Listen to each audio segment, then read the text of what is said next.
சீரியல்களின் full எபிசோடுகளை Sun டிவியில் ஒளிபரப்பான உடனே எக்ஸ்க்ளூசிவாக சன் நெக்ஸ்டில் மட்டும் ஃப்ரீயா பாருங்கள். அப்பதாமா இந்த செயினை பார்த்தேன். அந்த படிக்கட்டு கீழே தாமா இந்த செயின் இருந்தது. அம்மா, அப்படி பார்க்காதீங்கம்மா.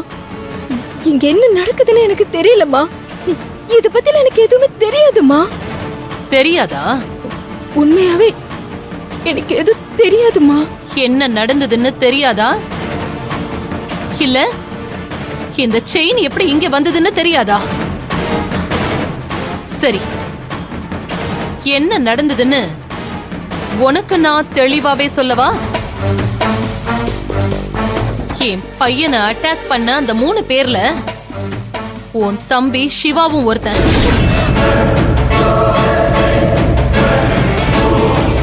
இதுக்கு முன்னாடியே அந்த மாரிக்கு பணம் கொடுத்து என் பையனை கொலை பண்ண பார்த்த மாதிரி திரும்பவும் முயற்சி பண்ணி என் வீட்டுக்குள்ள ஆளுங்களை கூட்டிக்கிட்டு வந்திருக்கான். என் பையனை கொலை பண்ண முயற்சி பண்ணிருக்கான். அப்ப நடந்த சண்டையில சிவாவோட செயின் மிஸ் ஆகி இந்த வீட்ல விழுந்திருக்கு. இப்போ தெரியுதா இந்த செயின் எப்படி இங்க வந்துச்சுன்னு? நான் தான் அன்னைக்கே சொன்னேனே அத்தை, நடந்த பிரச்சனைக்கும் அவளுக்கு ஏதோ சம்பந்தம் இருக்குன்னு.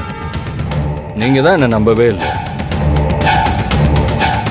அன்னைக்கு இவ தம்பிக்காரன் இவளுக்கு ஃபோன் பண்ணி அர்ஜுனை பத்தி விசாரிச்சான்னு இவ சொன்னப்பவே எனக்கு லைட்டா சந்தேகம் வந்துச்சு. அது இப்ப பக்காவா உறுதி அடிச்சு பாத்தீங்களா? இவங்கெல்லாம் இன்னும் திருந்தவே இல்லை அத்தை. போன தடவையே இவங்க பண்ண தப்புக்கு போலீஸ்ல புடிச்சு கொடுத்து அடிச்சு கைய காலெல்லாம் உடைச்சு ஜெயில தூக்கி போட சொல்லியிருக்கணும். நீங்க தான் குடும்ப கௌரவம் மரியாதைன்னு சொல்லி விட சொல்லிட்டீங்க.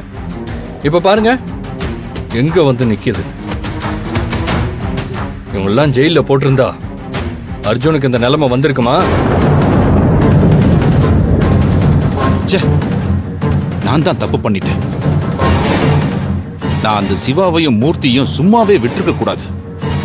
அன்னைக்கே அவங்க பண்ண தப்புக்கு கையோட தண்டனை வாங்கி கொடுத்துருக்கணும். ஆமா, இப்போ ஒண்ணு கெட்டு போகல. அதான் யார் பண்ணான்னு தெளிவா தெரிஞ்சிருச்சுல்ல. இன்ஸ்பெக்டருக்கு ஃபோன் பண்ணி சொல்லுங்க. இப்பவே அரெஸ்ட் பண்ணி உள்ள தூக்கி போட சொல்லுங்க. அண்ணா ஒரு நிமிஷம். என்னம்மா தங்கச்சி? இன்ஸ்பெக்டர் வந்து விசாரிக்கிறதுக்கு முன்னாடி நான் கொஞ்சம் விசாரிக்க வேண்டியது இருக்கு. நடந்த இந்த பிரச்சனைக்கு இவங்க மட்டும்தான் காரணமா இருப்பாங்கன்னு எனக்கு தோணல. என்ன சொல்ற மலர்? நீ வேற யாரையாவது சந்தேகப்படுறியா? ஆமா சார். டேய் கட்டெரும்பு, செக்யூரிட்டியை வர சொல்லு. சரி மலரு.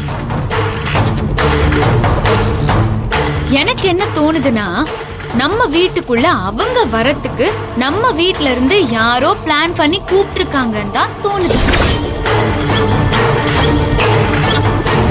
மலர், நீ யார சொல்ற? வேற யார மேடம் நான் சொல்ல போறேன்? இதோ நிக்கிறாங்களே துர்கா, இவங்க தான் அதுக்கு காரணமா இருப்பாங்க.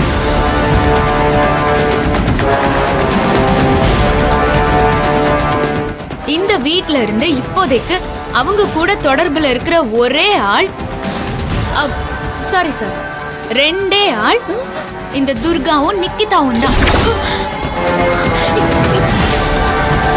இதுவே பழைய வீட்ல இந்த மாதிரி நடந்திருந்தா அவங்களே பிளான் பண்ணி வந்திருப்பாங்கன்னு சொல்லலாம்.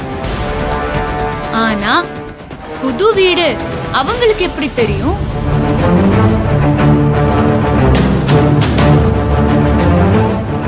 கரெக்டு தான் தங்கச்சிமா.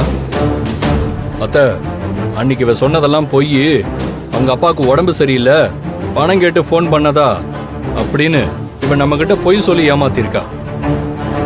அதுக்கு நடுவுல ஏதோ ஒரு கான்வர்சேஷன் நடந்திருக்குமா? எதுக்கு நான் சந்தேகம்? அவங்க போனை வாங்கி பார்த்தா தெரிஞ்சிட போகுது. அம்மா, இவ வேணும்னே மேல பழி போடுறாமா. இவள நம்பாதீங்க, பொய் சொல்றா. தங்கச்சிமா பொய் சொன்னதாவே இருக்கட்டும், அந்த போனை கொடு, நாங்க செக் பண்ணி யார் மேல தப்பு யார் போய் சொல்றான்னு பாப்போம். போனை கொடு. இங்க பாருங்க, இவ சொல்றான்னு நீங்க என் மேல சந்தேகப்படுறதெல்லாம் சரியில்லை சொல்லிட்டேன். அம்மா நீங்களாவது சொல்லுங்கம்மா. ஆனந்த் வேண்டாம்.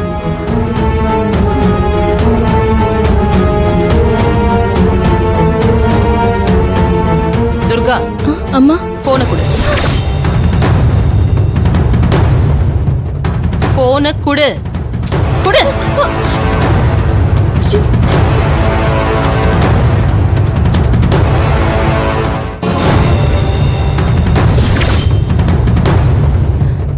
வள்ளி, சிவாவோட நம்பர் அதுல இருக்கா?